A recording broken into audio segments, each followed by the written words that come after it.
Hockey Think Tank playoff previews. In this matchup, we're going to break down the Pittsburgh Penguins versus the Montreal Canadiens. Let's get right into it. This matchup pits the Pittsburgh Penguins, who finished the year off with 86 points, which was good enough for 7th overall in the league in points percentage, against the 12 seed who just squeaked in, the Montreal Canadiens, who finished with 71 points, which is 24th overall in the NHL in points percentage.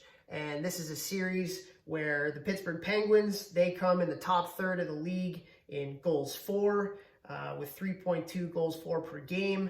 Right outside of that with 2.84 goals against.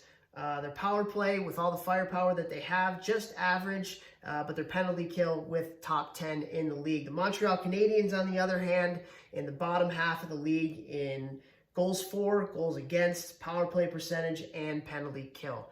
So this is a tale of a team that's playoff ready, playoff bound, that's won Stanley Cups, and one that just squeaked in by the skin of their teeth. Now let's go to some of the key players who have done some pretty amazing things and have ranked in the top 10 in a certain statistical category. With all the injuries that Pittsburgh had this year, the one staple in terms of consistency was Evgeny Malkin. And Evgeny Malkin finished the year with 1.35 points per game, which was good enough for 6th in the NHL. Then you look at Christopher Letang, who anchored their blue line. He was 4th in the league with 15 goals for defensemen. He was also 4th in the league at over 25 minutes per game as he anchored their blue line there in Pittsburgh. On the other side, the one person who could steal this series for the Montreal Canadiens is Carey Price. Although his numbers were pretty pedestrian, especially for him, he did finish off the year at 27 wins, which came out to 5th in the league. A lot of that now has to do with the fact that he played so many games for the Canadiens this year. But then you also have Shea Weber on the back end with his big booming shot, tied with Christopher Letang for 4th overall in the league with 15 goals. Now let's go to each team's top players and break it down. For the Pittsburgh Penguins, it always starts and ends with the two-headed monster of Evgeny Malkin and Sidney Crosby. And Sidney Crosby especially missed a lot of time this year due to injury, but at playoff time, he's back and he's healthy and he's going to be ready to go. Evgeny Malkin, as we talked about, 35 goals, 74 points, really anchoring the team. And then coming out of, I don't want to say nowhere because he's a really good player, but certainly career highs, you have Bryan Rust with 27 goals, the Notre Dame product, and 56 points. So a fantastic year for Bryan Rust. With all the injuries that Pittsburgh had, for him to step up was huge. Christopher Letang anchoring the defense with 15 goals and 44 points. He's going to play in a ton of different situations, not just offensively, but defensively as well. Another player to look for is Jake Guentzel. Jake Guentzel out for most of the year with an injury, but it's looking like he will be back. And you look at the past few years and his playoff pedigree, he's going to be someone out with a vengeance here in this series versus Montreal.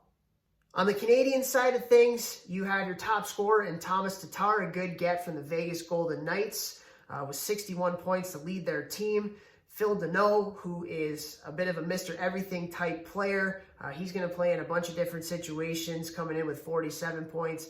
Brendan Gallagher, someone who missed a lot of time this year due to injury. He's somebody that's going to be a huge, huge motor for Montreal. He's going to be a great playoff presence. He's going to get underneath the skin of the Pittsburgh players. So not the biggest of players, but plays with a big heart. You're going to see a lot of him in this series. On the defense, we had talked about Shea Weber before, but Jeff Petrie leads the team in points with 40. Those are two big right-handed shot defensemen that are going to play a huge role in this series. So those are the top players for both of these two teams. Now let's get to the goaltending matchup. As we talked about in net for Montreal, what most people will say is if they have any shot to win this series, it's going to have to be Carey Price standing on the top of his head. In the top 5 in wins, although his other stats were very pedestrian for Carey Price and average in terms of goalies in the NHL this year. But you talk to any of the players and the coaches, he's still one of the top goalies in the league. Doesn't necessarily have the best defense playing in front of him.